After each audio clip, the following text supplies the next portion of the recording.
ఉన్నది ఒకటే జీవితం.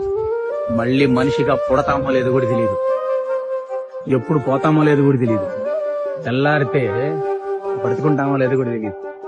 తెల్లారిన తర్వాత సన్ రైజ్ చూస్తే గాడ్కి థ్యాంక్స్ చెప్పుకోవాలి. థ్యాంక్ యూ దేవుడా, నాకు 1 more day గిఫ్ట్ ఇచ్చావు.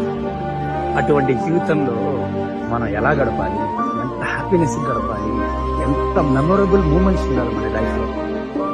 అంతేగాని 24 గంటలు అరుపులు, కేకలు, గొడవలు, చిన్నదానికి పెద్దదానికి ఇంట్లో గొడవలు, బయట గొడవలు, ఫ్రెండ్స్ తో యాటిట్యూడ్ చూపించుకోవడం, ఏమన్నా అంటే యాటిట్యూడ్ అనే పదం వాడి, ఇది ఎంతవరకు కరెక్ట్?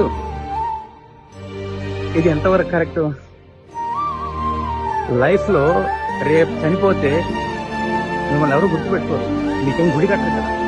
గుడి ఏమైనా కడతారనుకున్నారేమో, ఎవరు గుడి కట్టరు. అసలు మర్చిపోతారు. వారం 10 రోజులే మహా అయితే. వీలైనంత వరకు హ్యాపీగా ఎంజాయ్ చేయండి. ప్రతి మూమెంట్ ని ఎంజాయ్ చేయండి. మీ కోరికలు కష్టపడి సంపాదించండి. మీ కోరికలు తీర్చుకోండి. మీ నీడ్స్ ని ఫుల్ఫిల్ చేసుకోండి. మొత్తం ప్యాకప్ చేసేయండి లైఫ్ ని.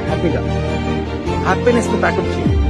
అప్పుడు చనిపోయిన తర్వాత గడిపోయింది, లైఫ్ ని ఎంజాయ్ చేసింది నేను రా అని మీకు మీరు ఆత్మకి చెప్పుకుంటే చాలు.